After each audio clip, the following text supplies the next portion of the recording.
ఏదైతే కారు ఉందో జగన్మోహన్ రెడ్డి సొంత కారు బుల్లెట్ ప్రూఫ్ వాహనాన్ని కూడా పోలీసులు సీజ్ చేసి తన ఇంటికి నోటీసులు ఇచ్చిన పరిస్థితి. వైసీపీ వాళ్ళు దీంతో అంటున్నారు రెడ్ బుక్ రాజ్యాంగం తాడేపల్లి వరకు కూడా వచ్చిందని అంటున్నారు.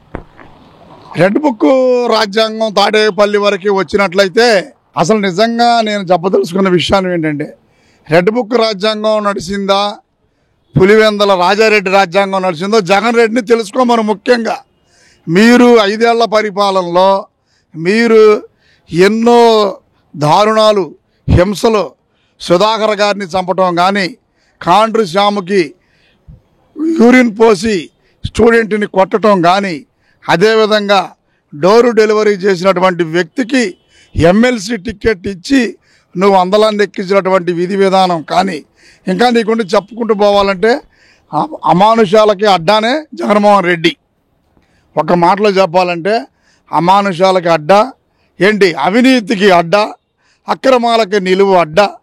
ఒక్క ముక్కలో చెప్పాలంటే దానికి నిదర్శనం పారదర్శకత ఒక జగన్మోహన్ రెడ్డి. ఇంకొక విషయం చెప్తున్నాను, జగన్మోహన్ రెడ్డి ఎక్కడైనా కూడా ఇంకొకటి ఎర్ర బుక్కు రెడ్ బుక్కే పనిచేస్తున్నట్లయితే జగన్ రెడ్డి గారు ఏ విధంగా పనిచేసింది. నారా చంద్రబాబు నాయుడు గారు ఇంట్లో ఉంటే గేటుకి తాడు కట్టింది రెడ్ బుక్ వల్ల మీ బుక్ వల్ల. ఇప్పుడు సంవత్సరం అవుతుంది మా గవర్నమెంట్ వచ్చి as a rule as for rule, rule is rule, rule for all అన్న విధంగా భారత రాజ్యాంగం డాక్టర్ బాబాసాహెబ్ అంబేద్కర్ గారు ఏ విధంగా అయితే చెప్పారో రూల్స్ అండ్ రెగ్యులేషన్ ప్రకారం నీకు ముందుగా నోటీసులు ఇచ్చి ఆ నోటీసు మీరు తీసుకున్న తర్వాతే ఫర్దర్గా యాక్షన్ పోలీసులు తీసుకుంటున్నారు. కానీ జగన్ రెడ్డి పరిపాలనలో no notice, no intimation, only arrest, only arrest. ఇకనైనా కానీ ఒకటి చెప్తున్నాను, రెడ్ బుక్ పనిచేస్తుందనే మాటని కట్టిపెట్టి నువ్వు ఈ దేశంలో ఉన్నటువంటి, ఈ రాష్ట్రంలో ఉన్నటువంటి ప్రజలకి ఏమి చేసావో తెలుసుకొని ముందుకు తెలుసు. ఇంకొకసారి రెడ్ బుక్కే పనిచేస్తుంది అనుకుంటే నిజంగా మా రాబోయే యువతరం నాయకుడు మా నారా లోకేష్ గారు రెడ్ బుక్కే పనిచేసినట్టయితే మీ 18 మంది మాజీ మంత్రులు సువలు లెక్క పెట్టుకుంటా ఎక్కడో జైల్లో ఉండాల్సిన వాళ్ళు, అందరికంటే ముందు నువ్వు జైల్లో ఉండాల్సిన వాడివి. నువ్వు ఇక్కడే ఉన్నావంటే సంవత్సరం మట్టుకొని నేను ఏమనలేదంటే రెడ్ బుక్ పనిచేస్తుందో భారత రాజ్యాంగం పనిచేస్తుందో ముందు రాజ్యాంగ స్మృతిని చదువుకో జగన్ రెడ్డి. రాజ్యాంగాన్ని తీసి భారత రాజ్యాంగ నిర్మాత డాక్టర్ బాబాసాహెబ్ అంబేద్కర్ గారు ఏ విధంగా రాజ్యాంగాన్ని రాశారో ముందు రాజ్యాంగం చదివితే నీకు తెలిసిద్ది. రాజ్యాంగంలో ఎన్ని అమెండ్మెంట్స్ ఉంటాయి, ఎన్ని రాజ్యాంగంలో ఎన్ని సెక్షన్లు ఉంటాయి, ఏ సెక్షన్కి ఏ స్మృతి ఏంటనేది తెలుసుకుంటే నీకు తెలిసిద్ది. ఇది తెలియదు నీకు. రెడ్ బుక్, లోకేష్, చంద్రబాబు నాయుడు ఈ మూడే తెలుసు. ఈ మూడు కట్టిపెట్టి నువ్వు ఫస్ట్ రాజ్యాంగం చదువుకొని నెక్స్ట్ 2029కి ఎలక్షన్లు సిద్ధమయ్యి ముందు 11 సీట్లు కాపాడుకొని తర్వాత నువ్వు ఎర్ర బుక్ గురించి ఆలోచించు జగన్ రెడ్డి. వంట tata, bye bye Jagan Reddy, bye. Sir, ఏదైతే జగన్మోహన్ రెడ్డి కారు ఢీకొని ఒక వ్యక్తి మరణించాడో ఆ వ్యక్తి వీడియో ఏదైతే వచ్చిందో ఆ వీడియో ఫేక్, అది ఒరిజినల్ వీడియో కాదు, కావాలని దుష్ప్రచారం చేస్తున్నారు అనేసి అయితే వైసీపీ వాళ్ళు అంటున్నారు. ఒక కామన్ మ్యాన్గా మీరేమనుకున్నారు ఆ వీడియో కోసం కావచ్చు అది చూసిన తర్వాత? ఇది చాలా బాధాకరం. అది నిజంగా ఒక మనిషి టైర్ కింద పడి చచ్చిపోయి అంత దూరం తోసుకుంటూ వెళ్ళిపోయి పడిన విషయం కూడా తెలియకుండా కనీసం అంత స్పృహ లేకుండా చేయటం అది చాలా దారుణమైన విషయం. అది మనిషి చనిపోతే అది మనిషి చనిపోలేదు, అది క్రియేట్ చేశారంటాం, అది మరీ దారుణం. కళ్ళ ముందు కనబడుతుంది అది మనిషి పడి ఎంత దూరం తీసుకెళ్ళిందో, మనిషి తలకాయ మీద కూడా అలా ఎక్కి ఆగింది. అది చాలా దారుణమైన విషయం, చాలా బాధాకరమైన విషయం. అంటే ఎలా చూస్తారు ఆ కారులో మరి అది జరిగిన తర్వాత కూడా జగన్మోహన్ రెడ్డి బయటికి రాకపోవడం, కారు దిక్కపోవడం, ఏంటి ఆయనకి తెలియదు అంటారా లేకపోతే ఏంటి? మనిషి కనీసం టైర్ కింద పడిన విషయం కూడా కారులో ఉన్నవాళ్ళు తెలియలేదంటే ఈ రోజుల్లో నమ్మే పరిస్థితి ఎవరికి లేదు. ఇప్పుడు కనీసం తగిలిందంటే ఏదో నేను చూసుకోలేదంటే అని బాగుంటుంది, కానీ టైర్ కింద పడి అంత దూరం డేక్కుంటూ వెళ్ళి మనిషి మీద ఎక్కినంత పరిస్థితి కూడా తెలియదు, స్పృహ లేకుండా ఉన్నారంటే అది నమ్మదగ్గ విషయం కాదు. మరోపక్క ఒకవేళ కారు వల్ల చనిపోతే డ్రైవర్ పైన కేసు నమోదు చేయాలి, కానీ కారులో ఉన్న జగన్మోహన్ రెడ్డి కావచ్చు లేదంటే రిమైనింగ్ మాజీ ఎమ్మెల్యేలు, మాజీ మంత్రుల పైన కేసు ఎట్లా పెడతారని చెప్పి అయితే మరొక వాదన వినిపిస్తుంది. మామూలు సామాన్యుడు అనుకోండి, ఆయన అన్నట్టుగానే డ్రైవర్ మీదే కేసు పెడతారు.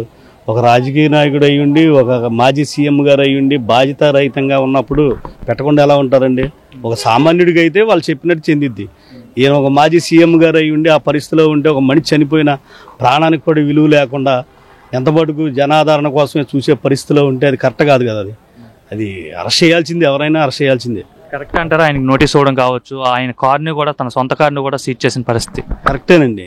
మనిషి ప్రాణం కన్నా ఆయనకు నోటీసును అరెస్ట్ వారెంట్ ఇవ్వడం అది పెద్ద చిన్న విషయం కాదు. అది కరెక్టే ఆయనకి ఇవ్వటం. అంటే జగన్మోహన్ రెడ్డిని బయటకు వస్తే పెద్ద ఆదరణ వస్తుంది, చంద్రబాబు పైన వ్యతిరేకత అంతా బయటపడిపోతుందన్న ఉద్దేశంతోనే జగన్మోహన్ రెడ్డిని బయటకు రాకుండా ఈ విధంగా ఆటంకాలు సృష్టిస్తున్నారని చెప్పి అయితే వాళ్ళు అంటున్నారు.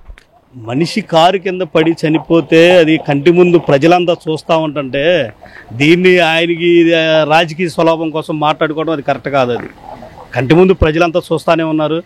అది వాస్తవం అవాస్తవం అనేది ప్రజలు ఆ మాత్రం గమనించలేని పరిస్థితులు ఏమి లేరండి, అందరూ చూస్తూనే ఉన్నారు. చంద్రబాబు నాయుడు రాజకీయం చేస్తున్నాడు ఈ ఘటనను ఉద్దేశించి, అసలు నాకు కనీసం భద్రత ఇచ్చుంటే, రోప్ పార్టీ కానీ పోలీసులు కానీ భద్రత ఇచ్చుంటే ఈ విధంగా జరిగేదా అని చెప్పేసి ఆయన మాట్లాడుతున్నారు. ఈ ప్రభుత్వం మీద ఆ రకంగా చేయటం కరెక్ట్ కాదు.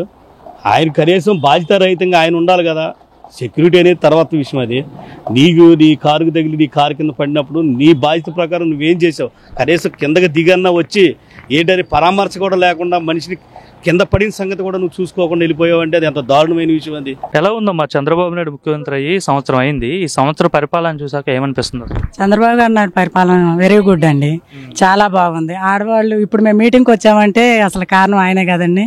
డిఎస్సి కోచింగ్ పడింది, మహిళలు చాలా మంది వెనకబడి ఉన్న వాళ్ళందరూ మొన్న ఎగ్జామ్ మేము రాసామని పాలాభిషేకాలు కూడా చేశారండి.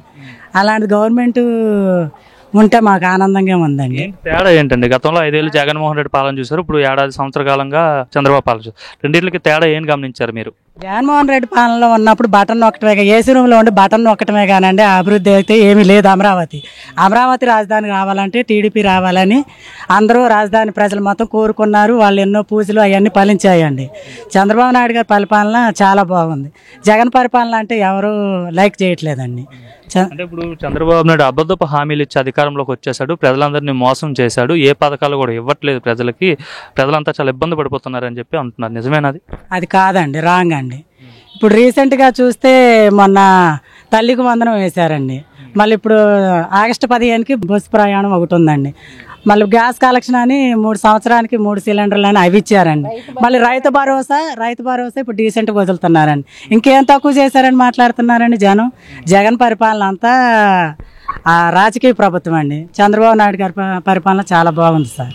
ఆయన పరిపాలన వల్ల ఇప్పుడు మేము మండలం వాళ్ళందరం ఎంఎస్సీ వాళ్ళందరం ఇక్కడికి వచ్చి మీటింగ్లో పాల్గొంటున్నాం. ఆయన ఉన్నప్పుడు ఏదైనా పెట్టారండి, అప్పుడేమీ లేదు కదా. ఆడవాళ్ళు కూడా బయటికి రాలేని పరిస్థితిలో ఉన్నారు.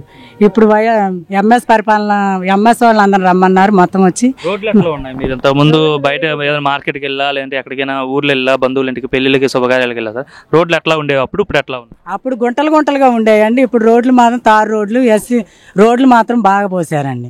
మహిళలు రావాలన్నా చేయాలన్నా టీడీపీ ప్రభుత్వమే చాలా బాగుంది అంటున్నారు. ఉద్యోగాలు కూడా రీసెంట్గా వదిలారండి. వెరీ గుడ్ పాలన అండి చంద్రబాబు నాయుడు.